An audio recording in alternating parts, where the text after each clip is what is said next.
Hello दोस्तों, नमस्कार। गुरु रोजगार चैनल में आपका स्वागत है। मैं हूं संतराम। आज का टॉपिक है, आज सैटरडे यानी कि शनिवार है। मैं 2-4 दिन से क्लासें नहीं ले पा रहा हूं। ठीक, आपको पता होगा कि मेरे परिवार के एक सदस्य, जो मेरे परिवार में दाऊ जी को एक्सपायर हो गए थे, इसी वजह से उनका सारा अब तक क्रियाक्रम नहीं हो पाया। ठीक, संस्कार वगैरह हो गए। अब जाके मैं क्लास ले रहा, तो ऐसे हालात में क्लास लेना है, बनता भी नहीं है और ले भी नहीं पाए थे, क्योंकि दिक्कत थी आने जाने में सब।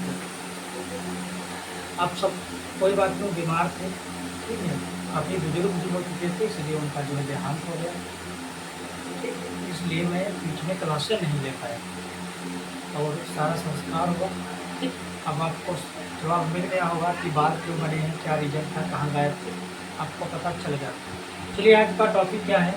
मैं रीजनिंग पढ़ा रहा था। रीजनिंग में प्रश्न पढ़ा रहा था कि क्या क्या होता है। मैं आपको बता दूं, पासा पढ़ा रहा था। पासा क्या होता है, पासा के हमने सवाल नहीं लिखे, पासा की हमने तुलना आपसे बताई थी। जब भी देखो दो पासे हों, यानी कि जब पासा दो हों, आज भी स्ट्रक्चर की बात करेंगे हम। ठीक, यदि पासा दो हों, ये दो पासे हैं।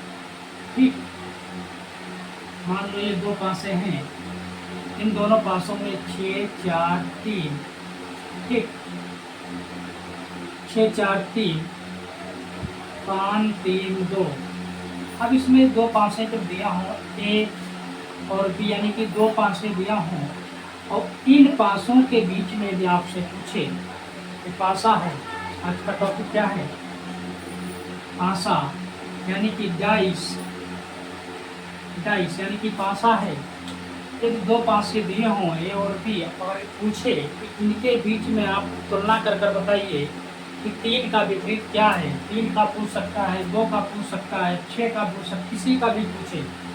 माना उसने पूछा कि 5 का विपरीत अंक कौन है।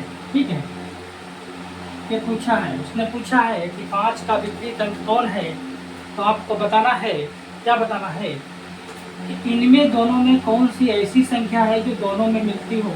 ऐसी कौन सी संख्या है जो दोनों में मिलती हो। तो आप कहोगे सर, इसमें 3 ऐसा अंक है जो दोनों में मिलता है। ठीक है, अब आपके दिमाग में ये भी चलता होगा, सर 3 यहाँ पर है, 3 इसी पर है।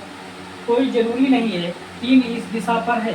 अगर 3 यहाँ पर है, 3 इसमें यहाँ पर होता तब भी कोई दिक्कत नहीं था। तो दोनों तरीके से बता, 3 कहीं पर भी हो, यदि जो संख्या मिलती है, कोई जरूरी नहीं है कि सेम सतह पर होना जरूरी है, ऐसा नहीं है।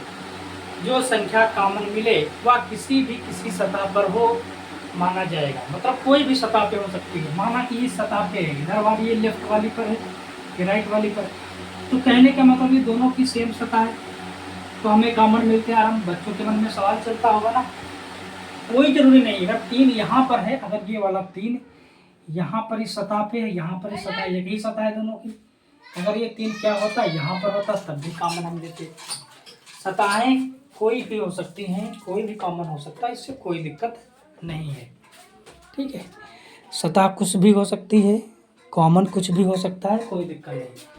अब कॉमन लेना कैसे है, देखिए पहली बार हम आपको बताने जा रहे हैं कि कॉमन वाले सवाल कैसे लेंगे। आसान, जिसको कॉमन मानेंगे उसको आधार मानकर।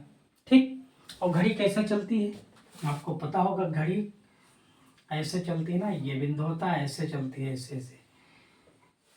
जिसको कॉमन लेना है उसको आधार मानकर घड़ी की दिशा में घुमाएंगे इस तरीके से। 3 पहले लिखा, 3 के बाद कौन आएगा 4, तो उसके नीचे 4 लिखेंगे। 4 के बाद कौन आएगा 6, उसके नीचे 6 लिखेंगे। फिर उसने बोला ये 3, अब इसको मानेंगे आधार मानकर घड़ी की दिशा। इसके आगे लिखा 3, तो 3 के आगे यहाँ पर लिखेंगे 3। 3 के बाद कितना आया 2, 2 के बाद कितना आया 5। अब आप बताओ, यहाँ पे 3 3 2 बार आ गया, तो ऐसी कौन सी संख्या गायब है। तो आपको कि सर 1 गायब है, तो ये 3 को काट कर 1 लिख देंगे। जो बचा वो एक दूसरे के बराबर क्या हो जाएंगे, विपरीत हो जाएंगे। दोनों एक दूसरे के बराबर क्या हो जाएंगे? विपरीत। तो आपसे यदि बोले तो 3 के बराबर कौन सा विपरीत, 3 के बराबर कौन, 3 का विपरीत कौन सा है? तो आप कहोगे 1। 4 का विपरीत 2, 6 का विपरीत 5। या प्रश्न में पूछ ले कि 1 का विपरीत क्या है? तो 3। एक दूसरे के विपरीत, यानी कि कोई सी दो आंसर, चाहे ऐसी की दो चाहे वैसी की दो, जैसे दो। इसमें बोला 5 के विपरीत कौन सा अंक है? तो 5 के विपरीत कौन सा अंक है? 6 हो जाएगा।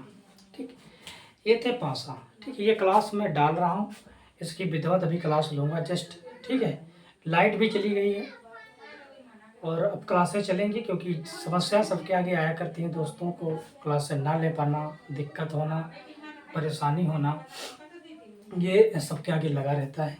ठीक, क्योंकि अभी कुछ कार्यक्रम तो सारा हो गया, सब कुछ हो गया। ठीक है, लेकिन अब ये क्लास हमने आपको बताया है डेमो क्लास लेकर, और जस्ट मैं आगे भेज रहा हूँ। ठीक है, जय हिंद जय भारत।